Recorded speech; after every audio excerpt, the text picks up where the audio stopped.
जय श्री कृष्णा फ्रेंड्स, राधे राधे। कैसे हैं आप सभी फ्रेंड्स। ज्येष्ठ महीने के शुक्ल पक्ष में पड़ने वाली एकादशी को निर्जला एकादशी कहा जाता है। इसे भीमसेनी एकादशी के नाम से भी जाना जाता है। फ्रेंड्स, साल में 24 एकादशी का व्रत किया जाता है। हर महीने में 2 एकादशी पड़ती है, एक कृष्ण पक्ष में और दूसरा शुक्ल पक्ष में पड़ती है। तो अगर आप पूरे साल का एकादशी का व्रत नहीं कर पाते हैं तो आप सिर्फ निर्जला एकादशी का व्रत करते हैं तो पूरे साल की एकादशी का फल हमें प्राप्त होता है। तो फ्रेंड्स, आज की इस वीडियो में मैं आप सभी के साथ शेयर करूंगी कि निर्जला एकादशी का व्रत एवं पूजन की विधि क्या है, निर्जला एकादशी का व्रत कैसे किया जाता है, इसके नियम क्या है, पूजा की विधि क्या है, तो सारी जानकारी मैं आप सभी को इस वीडियो में दूंगी। तो फ्रेंड्स, निर्जला एकादशी का व्रत इस साल 2025 में 6 जून दिन सोमवार को किया जाएगा। तो निर्जला एकादशी वाले दिन आप सुबह स्नान आदि करने के बाद हो सके तो आप पीले रंग का वस्त्र धारण करें। जिस स्थान पर आप पूजन करेंगे उस स्थान को आप साफ करें, पूजा की एक चौकी लगा दे, चौकी पर आप पीले रंग का वस्त्र बिछा दे। थोड़े से हम तिल या फूल का आसन देकर भगवान विष्णु जी की फोटो पूजा स्थान पर ग्रहण कराएंगे। इसके बाद हम गणेश जी को भी पूजा में विराजमान करेंगे। इसके बाद फ्रेंड्स, निर्जला एकादशी की पूजा में जल से भरे हुए मटके का दान किया जाता है।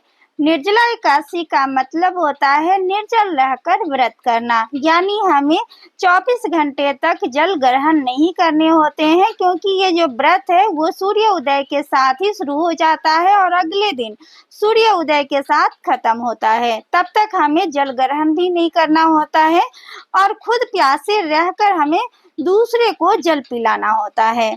तो यहाँ पर देखिए, आप मीठे शरबत भी इसमें भर सकते हैं या आप अलग से कटोरी में चीनी भरकर जल के ऊपर रख दे और इसके ऊपर आप कोई भी रसीला फल रख सकते हैं। इसके बाद सर्वप्रथम हम दीप प्रज्वलित करेंगे। तो आप शुद्ध देसी घी का भी दीप जला सकते हैं या आप तिली तेल का भी दीप जला सकते हैं। इसके बाद जल छिड़क कर हम सभी चीजों को शुद्ध कर लेंगे और सर्वप्रथम गणेश जी की पूजन करेंगे। तो गणेश जी को यहाँ पर आप हल्दी के भी टीके लगा सकते हैं, आप इन्हें चंदन डोरी के टीके लगा सकते हैं। विष्णु जी को हम चंदन के तिलक लगाएंगे, इन्हें हल्दी के तिलक लगाएंगे। तो देखिए, यहाँ पर फोटो में जो भी शेष नाग बने हुए हैं उनको भी हम तिलक कर देंगे। जो यहाँ पे आपने घरे दान के लिए रखे हैं उनमें भी आप तिलक लगा सकते हैं। आप चाहें तो इस पर आप स्वास्तिक भी बना सकते हैं। इसके बाद हम सभी को यहाँ पर फूल अर्पित करेंगे और वस्त्र के रूप में गणेश जी को हम कलावा अर्पित करेंगे। साथ में विष्णु जी को आप जिनो भी अर्पित कर सकते हैं या आप पीले रंग का चुनर भी अर्पित कर सकते हैं। इसके बाद भोग के रूप में आज के दिन कच्चे आम का भोग अर्पित किया जाता है। तो यहाँ पर देखिए, गणेश जी को भी हम भोग के रूप में आम अर्पित करेंगे और भगवान विष्णु जी को भी अर्पित करेंगे। आप चाहें तो आप पके आम का भी भोग लगा सकते हैं या आप दूध से बनी हुई मिठाई का भी भोग लगा सकते हैं। और विष्णु जी को आप जो भी भोग अर्पित करेंगे आप उसमें तुलसी के पत्ते अवश्य रूप से रखें। मुझे तुलसी आज नहीं छूना था इसलिए मैं आप सभी को नहीं दिखा रही हूँ। इसके बाद फ्रेंड्स, निर्जला एकादशी की पूजा में बांस के पंखे का भी दान किया जाता है। तो आप बांस का पंखा पूजा स्थान पर रखें। कुछ पैसे आप दान के लिए अगर रख रहे हैं तो वो भी आप पूजा स्थान पर रख दें। इसके बाद हम प्रेम पूर्वक सभी को यहाँ पर धूप दिखाएंगे। इसके बाद फ्रेंड्स, निर्जला एकादशी की पूजन में निर्जला एकादशी व्रत की कथा भी सुनी जाती है। तो कथा सुनने के लिए एक लोटे में जल रख ले, हाथ में कुछ फूल रख ले और निर्जला एकादशी व्रत की कथा सुने। कथा सुनने के बाद जो हमारे हाथ में फूल है वो हम पूजा स्थान पर छोड़ देंगे। इसके बाद हम प्रेम पूर्वक यहाँ पर आरती करेंगे। फ्रेंड्स, ये तो हो गई निर्जला एकादशी व्रत की पूजन विधि। निर्जला एकादशी का जो पूजा है वो इसी तरह से किया जाता है। आप सुबह के समय जब आप स्नान कर लेंगे उसके बाद ही आपको पूजा की चौकी लगाकर इस विधि से आपको पूजन करनी है। इसके बाद फ्रेंड्स, जान लेते हैं कि निर्जला एकादशी का व्रत कैसे किया जाता है, व्रत करने का नियम क्या है और अगर हम व्रत नहीं कर पाते हैं तो हमें क्या करना चाहिए। तो फ्रेंड्स, निर्जला एकादशी साल की सबसे बड़ी एकादशी मानी जाती है। निर्जला एकादशी का मतलब होता है निर्जल रहकर व्रत रखना, यानी हमें पानी तक भी नहीं पीना है। वैसे जब हम एकादशी का व्रत करते हैं तो शाम के समय फलाहार कर लेते हैं, लेकिन निर्जला एकादशी में हमें जल का भी ग्रहण नहीं करना होता है और ये व्रत सूर्य उदय के साथ शुरू होकर अगले दिन सूर्य उदय तक रहता है। तो निर्जला एकादशी का व्रत अगर आप करना चाहती हैं तो निर्जला एकादशी का जो व्रत है वो सूर्य उदय के साथ ही शुरू हो जाता है। उसके बाद हमें कुछ भी पीना नहीं होता है, यहाँ तक कि हमें जल भी ग्रहण नहीं करना होता है और अगले दिन ही हमें पूजन के बाद ही कुछ भी खाना पीना होता है।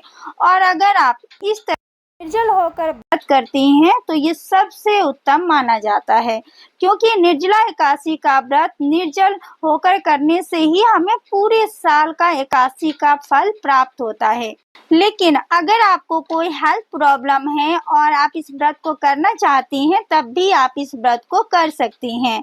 तो सुबह आप स्नान आदि करने के बाद आप पूजन कर लें और जो जल आप दान के लिए रखे हैं तो पूजा करने के साथ साथ ही आप ये जो जल है वो किसी को दान कर दे। दान करने के बाद आप जल ग्रहण कर सकते हैं, लेकिन बिना जल दान किए हुए आप स्वयं जल ग्रहण ना करें तो दान करने के बाद ही आप जल ग्रहण कर सकते हैं। तो इस तरह से भी आपको आधी एकादशी का फल प्राप्त हो जाएगा।